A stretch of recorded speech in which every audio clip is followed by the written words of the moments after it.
నీకు ఒక గొప్ప అనారోగ్యం వచ్చిందా, నో ప్రాబ్లం, డాక్టర్ చేతులు ఎత్తేసారా, అయినా నువ్వు భయపడాల్సిన అవసరం లేదు.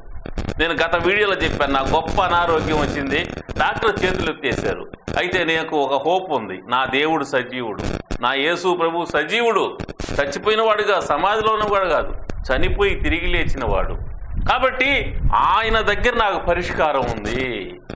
డాక్టర్స్ వాళ్ళ ప్రయత్నాలు చేశారు, వాళ్ళ వల్ల చేతులు ఎత్తేసారు, మా వల్ల కాదని. నేను ఆఖరికి స్కెలిటన్ లాగా మారిపోయా. అలాంటి పరిస్థితుల్లో నేను బతుకుతానని నాకు కూడా నమ్మకం లేదు. కానీ నాకు ఒక నమ్మకం, ఎవరి మీద? యేసు ప్రభు మీద. ఎందుకు నమ్మకము?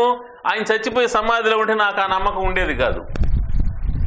ఆయన చనిపోయి తిరిగి లేచి పరలోకానికి వెళ్ళాడు, ఆయన చూసిన వాళ్ళు గ్రంథాలు రాశారు, దానికోసం వాళ్ళు నిలబడ్డారు. కాబట్టి అవన్నీ నమ్మదగినవని ఆయన నిరూపిస్తూ ఉన్నాడు. కాబట్టి 2000 సంవత్సరాలుగా ప్రపంచంలో క్రీస్తు ప్రభు సజీవుడు అంటానికి ఎన్నో కార్యాలు ఆయన చేసి ఉన్నాడు. కాబట్టి ఆ కార్యాలు నా జీవితంలో, నా కుటుంబంలో, నా సంఘంలో, నా పరిచర్యలో జరిగి ఉన్నాయి. కాబట్టి నాకు ఒక నిరీక్షణ ఉన్నది, దేవుడు సజీవుడు, యేసు ప్రభు సజీవుడు.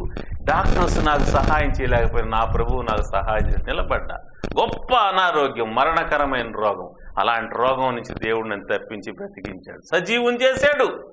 ఈ విధంగా మానవ జీవితంలో వచ్చేటువంటి రకరకాలైనటువంటి బాధలు, చదువు సమస్య కావచ్చు, ఉద్యోగ సమస్య కావచ్చు, వివాహ సమస్య కావచ్చు, సంతాన సమస్య కావచ్చు, పొలం సమస్య కావచ్చు, స్థలం సమస్య కావచ్చు, ఒక గృహం సమస్య కావచ్చు, ఒక కుటుంబ సమస్య కాదు, బిడ్డల సమస్య కావచ్చు, ఏ సమస్య అయినా కూడా మీరు దిగులు పడాల్సిన అవసరం లేదు, కృంగిపోవాల్సిన అవసరం లేదు, నిరాశపడాల్సిన అవసరం లేదు. సజీవుడుగా యేసు ప్రభువు ఉన్నాడు.